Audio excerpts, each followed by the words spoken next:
Bienvenue dans cette nouvelle édition du QG News. Voici les titres de l'actualité. Une campagne en caravane, c'est l'option prise par l'un des candidats, Ousmane Sonko. Il parcourt les rues de Dakar à la rencontre des électeurs sénégalais. Son programme repose sur plusieurs réformes politiques, économiques et sociales. Au Rwanda, pour évaluer l'efficacité des programmes de développement mis en place par le gouvernement, les députés se rendent directement dans les villages. Ces visites ont commencé le 2 janvier et prendront fin le 15 février.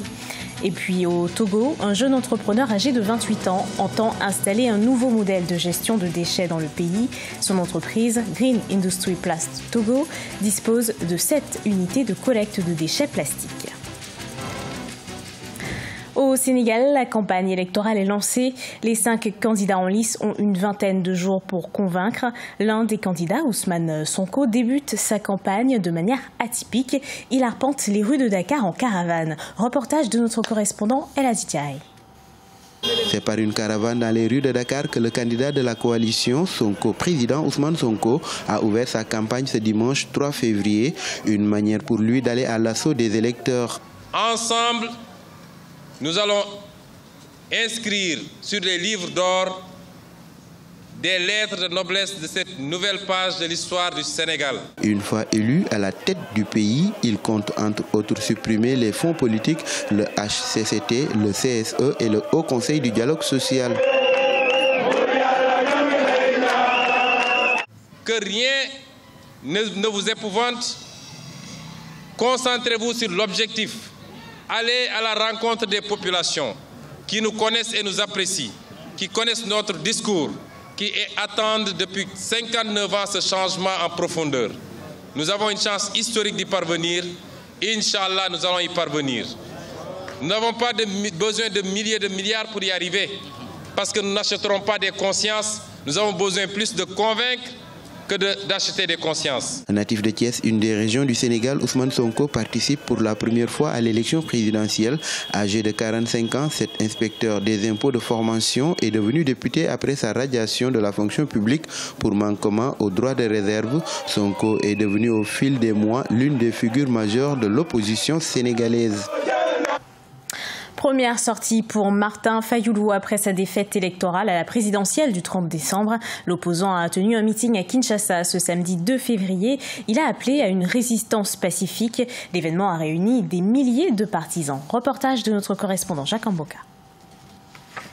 C'était son premier meeting après l'investiture de Félix Tshisekedi comme 5e président de la République démocratique du Congo. Devant des milliers de ses sympathisants rassemblés à la place Sainte-Thérèse ce samedi 2 février, Martin Fayoulou a d'abord rendu hommage à Étienne Tshisekedi avant de revenir sur les résultats de la présidentielle. Il continue de revendiquer sa victoire à la dernière présidentielle et en appelle à la résistance pacifique. Résistance pacifique!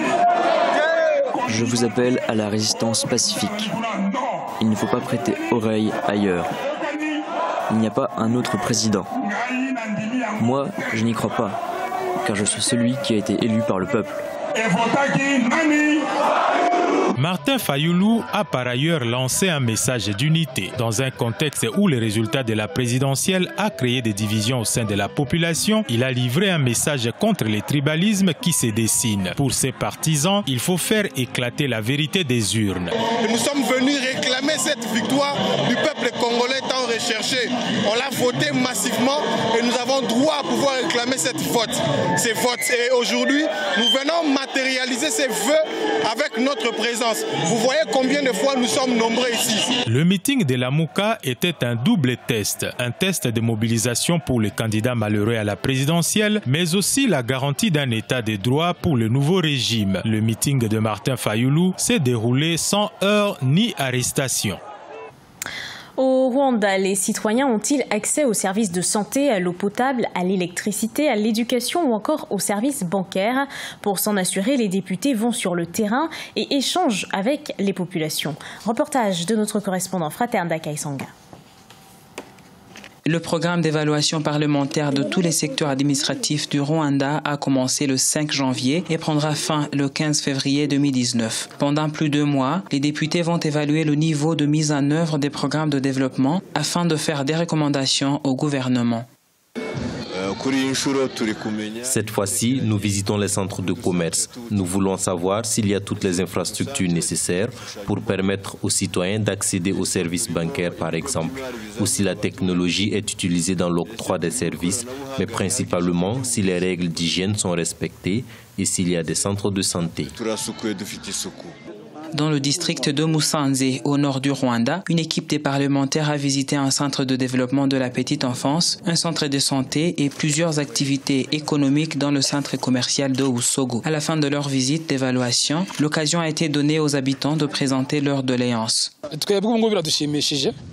Nous sommes très contents de recevoir nos députés. Moi, je n'avais jamais vu ça. Cela nous encourage de voir nos dirigeants nous approcher. Par exemple, nous avons ici un problème d'érosion causé par une mauvaise canalisation de l'eau de pluie qui vient des montagnes et il y a une solution à ça. Les députés nous ont promis de le plaidoyer en notre faveur. Selon le rapport de la 5e enquête intégrée sur les conditions de vie des ménages publié en décembre 2018, le Rwanda a connu un minime changement du taux de pauvreté depuis 2014. Selon les autorités rwandaises, il faudrait résoudre le problème de la mise en œuvre effective des programmes de développement. Amener tous les ménages à recycler leurs déchets et à en tirer de l'argent. C'est l'ambition de Green Industry Plast, une entreprise togolaise spécialisée dans le recyclage de déchets plastiques. Elle collecte 800 tonnes de déchets par jour. Reportage de notre correspondante Aimé Fakofi. Les déchets plastiques, un trésor pour l'entreprise togolaise Green Industry Plast, engagée dans la protection de l'environnement. À Lomé, son centre récupère des colis de déchets plastiques trouvés dans les décharges. Les stocks de déchets sont triés en fonction de la nature et de la couleur du plastique. Nous stockons pour nos partenaires, ceux-là qui ont des machines pour transformer ces plastiques broyés-là en d'autres matières comme les seaux, bassines, chaises et autres. La majorité du temps, c'est ici, nous faisons notre livraison, ici au Togo. 15 à 20 tonnes de déchets plastiques sont broyés par mois. Ils sont séchés et mis en sac. Le sac coûte environ 14 000 francs CFA et la tonne entre 300 et 350 000 francs CFA. La société emploie 22 personnes de façon permanente et offre plus de 2000 emplois indirects. Nous allons mettre en place des machines qui vont servir à retransformer directement des objets que nous allons remettre sur le terrain, le marché. Donc ça, c'est la prochaine étape. Dès que le Togo aura pu vraiment créer ce modèle unique, qu'il puisse traverser les frontières. En novembre 2018, Bema Gado a reçu le prix de la jeunesse francophone 3535 catégorie environnement. Il dispose de 7 unités de collecte de déchets plastiques et de ferraille à Lomé.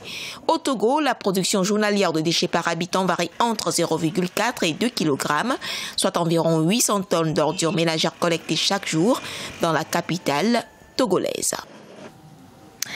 C'est une forme de poésie. Elle est déclamée en public sous fond musical. Il s'agit du slam. Depuis près de 6 ans, cette pratique artistique gagne du terrain en Côte d'Ivoire grâce à l'action de pionniers comme le collectif Au nom du slam. Découverte dans ce reportage de notre correspondant Olivier Jacotan. La révolution entamée en 2013 par le collectif Au nom du slam pour valoriser le slam en Côte d'Ivoire semble porter ses fruits. Ce sont une dizaine de spectacles organisés désormais chaque année par les slameurs drainant plusieurs milliers de spectateurs. Le slam aujourd'hui en Côte d'Ivoire a quitté son état embryonnaire pour entamer sa phase de croissance. Et la phase de croissance évidemment nécessite beaucoup de moyens, beaucoup d'investissements, beaucoup de sacrifices. Et je pense qu'on a les compétences, on a le talent pour le faire. Placide Kona et Ariel Ménélique Lao, figure de proue de l'école des poètes, font partie de la génération montante du slam en Côte d'Ivoire. Le premier, très engagé, déclame beaucoup les tares de la société. Le second, quant à lui, réconcilie davantage les Africains avec leur culture dans cette mondialisation. Je parle des thèmes de société, la souffrance, la misère et l'identité noire, africaine. On regarde la société, on s'inspire de tout ce qui se passe, tout ce qui est mauvais et tout ça. Voilà, pas qu'on cherche seulement tout ce qui est mauvais, mais quand c'est bon on dit, quand c'est pas bon on dit. Si nous voulons être des hommes, nous devons être à même d'aller puiser dans nos traditions. Et ce que je fais, je me retrouve à mi-chemin, c'est ce qu'on me dit, à mi-chemin entre le modernisme et la tradition. À ce jour, la Côte d'Ivoire compte officiellement environ une centaine de slameurs. Ces derniers ambitionnent de créer une fédération du slam pour promouvoir davantage cet art particulier. Ce journal a été préparé par l'ensemble de la rédaction. Merci de l'avoir suivi. Dans un instant, une nouvelle édition de l'actualité sur Africa 24.